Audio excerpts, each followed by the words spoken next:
Hello everyone भाई, क्या हाल चाल है। आप सभी को पता है एसएससी सीएचएसएल के एग्जाम चल रहे हैं और मेरा एग्जाम 12 की सेकंड शिफ्ट में था और मैंने जब इसका रिव्यू डाला था तो उसमें 50,000 से ज़्यादा व्यूज़ जा चुके हैं ऑलरेडी। ठीक है, तो उसके रिस्पॉन्स इतना अच्छा दिखाने के लिए भाई थैंक यू। और अभी जो इस वीडियो में मैं बात करने वाला हूँ वो आपके लिए बहुत इंपॉर्टेंट होने वाली है, पॉइंट टू पॉइंट बात करेंगे।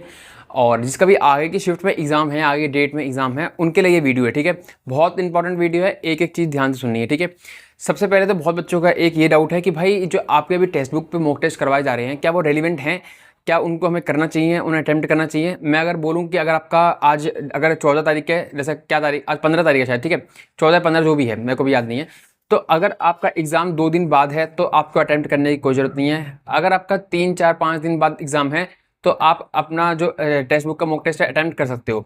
कितना रेलिवेंट है कितना रेलिवेंट नहीं है मैं सेक्शन वाइज आपको यहाँ पर क्लियर कर देता हूँ।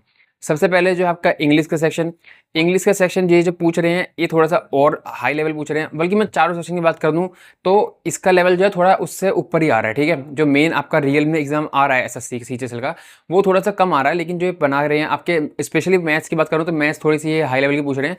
आपके रियल एग्जाम में एक दो क्वेश्चन, दो तीन क्वेश्चन जो है आपके ठीक ठाक आ रहे हैं, बाकी तो नॉर्मली आ रहे हैं। ठीक है, सबसे पहले इंग्लिश में आपके वही सब चीज़ आपकी जिसमें पूछ रहे हैं टेक्स्ट बुक वाले में तो वही आपकी आ रही हैं। और बात करें अगर पैसेज की तो पैसेज इससे इजी ही आ रहा है। ठीक है, और बाकी जो भी जितना भी कुछ पूछ रखा है और डायरेक्ट जो क्वेश्चन है वो तो ये नहीं पूछ सकते, ना कोई बता सकता। ठीक है, तो जो आपका वेटेज इन्होंने हर सब्जेक्ट की रखी है तो वो कहीं ना कहीं मैच है। ठीक है, 80 to 90%। ठीक है, और मैं यही कहना चाहूँगा अभी जो है बच्चे क्या है, बहुत बच्चे ऐसा कर रहे हैं कि 10% के पीछे भाग रहे हैं, उन उसे छोड़ के आप 90% के पीछे भागो ना। जो 10% नया पूछ रहा है उसके पीछे जाओगे और 90% छोड़ दोगे, रिवीजन नहीं करोगे, उससे फिर फायदा क्या होगा। आपको 20 नंबर लाने हैं, फिर 180 160, मतलब कि आपको 90 वाले पे फोकस करना है। तो मैं यही बोलना चाहूँगा 90 वाले पे फोकस करो। ठीक है, और सबसे पहले तो नोट्स अब जो आपने बनाए थे उनको तो आपने फेंक दिया पीछे, उसको तो आप पढ़ ही नहीं रहे हो। आप जो यूट्यूब पे ही लगे पड़े हो कि भाई ये कर ले वो कर ले। यूट्यूब पे ठीक है आप 1 घंटा 2 घंटा 3 घंटा मैक्सिमम दे दो, लेकिन 3 घंटे से अलग जो है आपको रिवीजन करना है। ठीक है, आप बना के रख लो कि 3 घंटे मेरे को यूट्यूब पे देखना है कि क्या क्या पूछ रहा है, क्या कोई टीचर नया करवा रहा है। और ये वाली वीडियो मत देखो जो बच्चे टीचर के जूस बना रहे हैं, उसके शॉर्ट डाल रहे हैं, वो सब कर रहे हैं, वो जानते हो आपको क्या कर रहे हैं टीचर। उनको छोड़ दो, उनको भाई जो करने करने दो। उन्होंने तो बिल्कुल मतलब कि छोड़ छोड़। ठीक है, अब मैं बात करूं तो अगर मैं इंग्लिश के बाद जीके की बात करता हूं तो जीके में क्या है, स्टेटमेंट वाले क्वेश्चन का बहुत बच्चों को डाउट था कि ऐसे जैसे सीजीएल में आए थे तो वैसे ही आ रहे हैं, लेकिन बहुत कम मतलब वेटेज है इनका। ठीक है, 4 से 5 क्वेश्चन, बाकी आपके वन लाइनर है। करंट अफेयर की बात करें तो 2025 की कर लेना, बाकी मैंने 100 क्वेश्चन करवाए हैं टॉप करंट अफेयर के, और अभी वापस से रीअपलोड करिए बच्चों की डिमांड पे, क्योंकि बच्चों को नहीं मिल रही थी वो दोनों क्लासेस, तो बच्चे सर्च कर करके जाके देख रहे थे, तो मैंने अब वापस से रीअपलोड करिए, उनको कर लेना। अगर आपने करंट अफेयर को हाथ भी नहीं लगाया तो वो 100 करंट अफेयर आपके लिए इनफ रहेंगी। अगर आप उसमें से नहीं आया क्वेश्चन तो आप कहीं और से करंट अफेयर लास्ट टाइम पे कहीं से भी कर लेना, तो कहीं से नहीं आएगा। ठीक है, और इसकी एश्योरिटी तो कोई दे नहीं सकता कि भाई 100% हम दे रहे हैं और आपके 25 में से 25 क्वेश्चन जी के ही आ जाएंगे। कोई सा टीचर नहीं दे सकता, चाहे कितना बड़ा आपका टीचर हो। ठीक है, अब बात करते हैं मैथ्स की। मैथ्स भी आपके इसके जो टेक्स्ट बुक के मॉक टेस्ट बन रहे हैं आपके सेशन मॉक, मतलब कि मैथ्स का जो क्वेश्चन आ रहे हैं वो थोड़े से अच्छे लेवल के हैं। ठीक है, बात करें रियल एग्जाम की तो वो थोड़े से कम है, तो 19-20 का फ़र्क है। आपका रियल एग्जाम 19 है तो ये 20 है। ठीक है, और बचा क्या आपका रीजनिंग, और रीजनिंग जो है आपका अगर देखो तो ईजी आ रही है, ईजी टू मॉडरेट, लेकिन 2-3 क्वेश्चन जो आपके स्टेटमेंट वाले हैं, जो आपके कंक्लूजन और स्टेटमेंट वाले उस टाइप के क्वेश्चन है वो थोड़े ट्रिकी हैं। ठीक है, उसमें आप गलती कर सकते हो, तो उनको ध्यान से पढ़ के जब करना।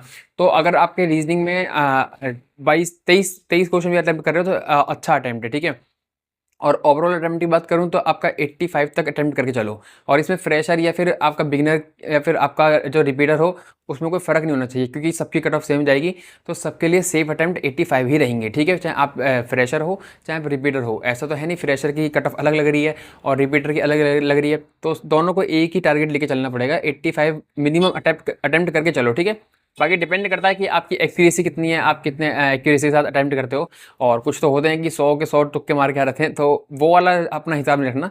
आपको 100 के 100 क्वेश्चन अटेम्प्ट करने हैं, आपको जितने करने हैं 100 की 100 एक्यूरेसी पे डिपेंड, मतलब कि आप 100 क्वेश्चन के ऊपर मत जाओ, 100% एक्यूरेसी के ऊपर जाओ। ठीक है, तो 100% तो नहीं जाएगी, अगर आप 100% टारगेट करोगे तब जाके 90% एक्यूरेसी आपकी आ पाएगी। ठीक है, बात करता हूँ करंट अफेयर वगैरह के, मैंने बता दिया।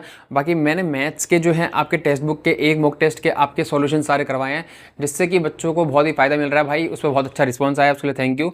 उसको जाके देख लो। और रीजनिंग की, ठीक है, आपको कैसे वहाँ पर करने हैं क्वेश्चन, एक शिफ्ट बहुत रहेगी देखने के लिए कि कैसे आपके क्वेश्चन आ रहे हैं और कैसे आपको वहाँ पर बैठ के करने हैं। तो मैंने एकदम एकदम एग्जाम अप्रोच की तरह कर रहे हैं और उसी टाइम मैंने वो क्वेश्चन देखे थे और उसी टाइम करे थे, ठीक है। तो आपको उसी टाइम पे जैसे एग्जाम अप्रोच रहती है वही आपको फील आएगा, और उसमें आपको मैंने साइड में करके दिखाया कि कैसे मैं क्वेश्चन को सॉल्व करता हूँ, कैसे ऑप्शन से कर सकते हो, कैसे डिजिटल सम वगैरह, फिर आपका यूनिट डिजिट से, तो वो सारी चीज़ें तो मैंने बताई है। तो आप जाकर देख लेना, अब भी वो वीडियो पड़ी है। और रीजनिंग की मैंने कल रात को डाली है आपके लिए 12 बजे, ठीक है, कि आज जिन बच्चों का एग्जाम होगा तो वो देख लेंगे रात को। तो 12 बजे मैंने सोचा अपलोड करी है, तो वो सब चीज़ें आपके लिए फ़ायदेमंद है, इसलिए मैं लेके आ रहा हूँ। अदरवाइज देखो, और बच्चों की डिमांड ज़्यादा है, ठीक है, बच्चों ने डिमांड करी है, और हम तो MTS ये सब GD वगैरह इनके लिए बोलने लगे कि सर मैथ्स की आपकी हमें अप्रोच बहुत अच्छी लगी, तो आप और वीडियोस अपलोड करो। तो उसके बारे में सोचूंगा, देखूंगा, अगर लगेगा कि भाई मेरे पास टाइम, क्योंकि बहुत टाइम लगता है उसको बनाने में, तो अगर लगेगा टाइम है मेरे पास तो मैं आपके लिए बना दिया करूँगा, ठीक है।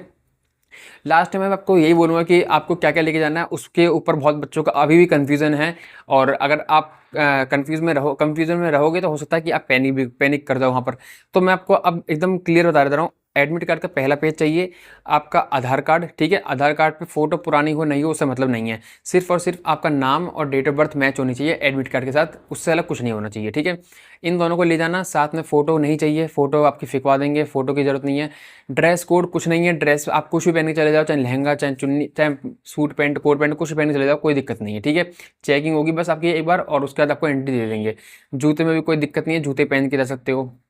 और बहुत बच्चों को ये रहता है कि बैग कहाँ रखेंगे, तो बैग का देखो सब सेंटर पे अलग अलग मतलब होता है, ठीक है। कोई कोई अंदर भी रखवा लेता है बैग अपने पास बिना पैसे लिए, और कुछ लोग होते हैं कि बाहर आपका रहता है और वहाँ पर आपको एक वो दे देंगे, कूपन सा कुछ दे देंगे और आपके बैग पे वो नंबर लगा देंगे, तो वो आप कूपन जो है एग्ज़ाम के अंदर लेके जा सकते हो, ठीक है।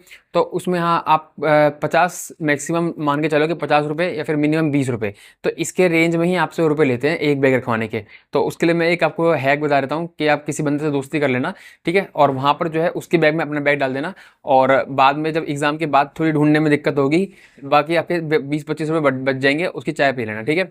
तो अगर आप अंधा भरोसा करते हो तो आप ऐसे कर सकते हो, ठीक है। और बाकी मैं बात करूँ तो देखो, सबसे अब मेन बात पे आ रहा हूँ मैं, आपको एकदम मतलब कि इस बात को लिख के ले लो, अगर आपने रिवीजन करा है अच्छे से तो आप अच्छे से अटेम्प्ट कर पाओगे, ठीक है। आप अगर सोच रहे हो कि हम कुछ नया कर लें, तो नया करना और रिवीजन करने में बहुत ज़्यादा फर्क है। नया जो करोगे आपको हो सकता है कि नया तो कर लोगे, लेकिन रिवीजन नहीं करोगे तो रिवीजन जो आपने पहले पढ़ा हुआ है 80% 70% वो आपको फिर मिस हो जाएगा, ठीक है, और वो मिस नहीं होना चाहिए। 80 और 70% पे पहले फोकस करो, उसके बाद बाकी 20-30 पे फोकस करो, ठीक है। तो बाकी आप कमेंट बॉक्स में बताना कि आपका एग्जाम कब है, कौन सी शिफ्ट में है।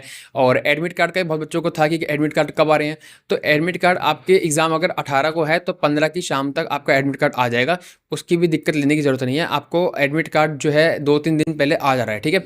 तो इसलिए आपको इस वीडियो में मैं यहाँ पर एंड कर रहा हूँ, मिलते हैं नेक्स्ट वीडियो में, तब तक के लिए बाय।